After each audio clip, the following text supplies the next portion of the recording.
नमस्कार साथियों, स्वागत है आपका आपके अपने चैनल पीवीएल क्लासेस में। तो स्टूडेंट्स, आज हम समद्विबाहु त्रिभुज के क्षेत्रफल का सूत्र निकालना सीखेंगे। तो समद्विबाहु त्रिभुज को हम लोग इंग्लिश में क्या कहते हैं? इसे आइसोसेलेस ट्रायंगल कहते हैं इंग्लिश में। Isosceles triangle.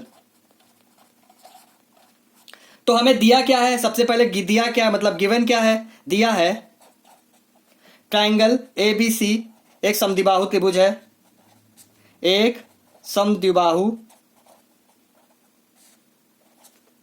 त्रिभुज है जिसमें ए बी इक्वल टू ए सी। समद्विबाहु का मतलब होता है दो भुजाएं बराबर। तो मैंने मान लिया कि ए बी और ए सी क्या है? बराबर हैं। अगर ए बी हमारा क्या है? ए बी हमारा ए है, तो यहां से यहां तक भी ए सी भी क्या होगा? ए होगा। अब ये बी सी को मैं बी मान लेता हूं। ए बी इक्वल टू ए सी क्या है? ए है। और बी सी क्या है? बी है।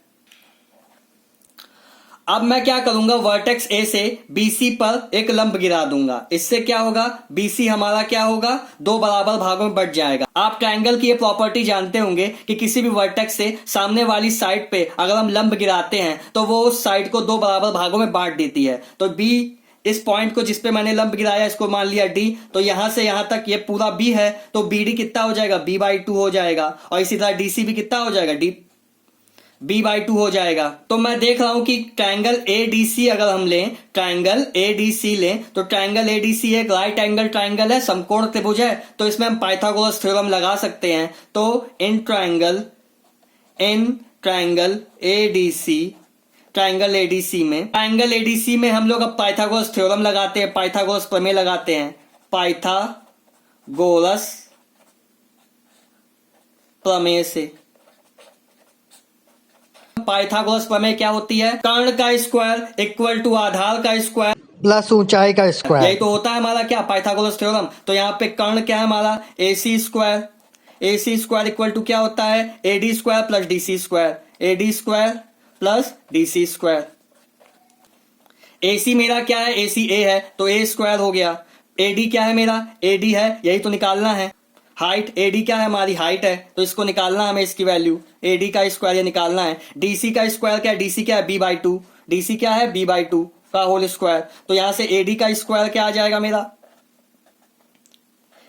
ए स्क्वायर माइनस इसका स्क्वायर करेंगे तो बी स्क्वायर, ये नीचे हो जाएगा 4 बी स्क्वायर। यहां से एडी की वैल्यू क्या आ जाएगी? एडी की वैल्यू आ जाएगी under root A square minus B square by 4। ये क्या आ गई मेरी? एडी की वैल्यू। इसे ही परपेंडिकुलर हाइट भी कह सकते हैं। ये क्या है? मेरी हाइट है, तो इसको हम लोग क्या कह सकते हैं? एच भी कह सकते हैं, एडी भी कह सकते हैं। ठीक है, आया समझ में? अब हम लोग जानते हैं किसी भी त्रिभुज का क्षेत्रफल का फॉर्मूला क्या होता है? हाफ बेस इंटू हाइट, मतलब 1/2 आधार गुणे ऊंचाई। तो त्रिभुज का क्षेत्रफल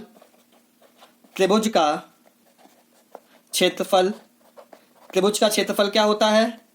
1/2 आधार गुणे ऊंचाई।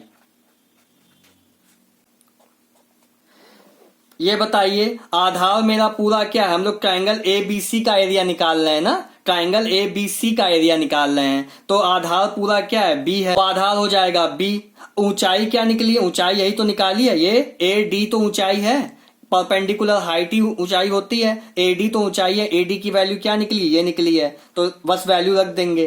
त्रिभुज का क्षेत्रफल क्या हो जाएगा? त्रिभुज ए बी सी का क्षेत्रफल 1/2 आधार क्या है? बी है, ऊंचाई की वैल्यू क्या है? A square minus B square by 4। ये मेरा क्या? ये मेरे समद्विबाहु त्रिभुज के क्षेत्रफल का सूत्र है, जो कई बच्चों को याद नहीं होता, पर आज आपने निकालना सीख लिया। अगर आपको याद नहीं भी हो तब भी आप इस छोटे से प्रोसेस से आराम से समद्विबाहु त्रिभुज का क्षेत्रफल निकाल सकते हो।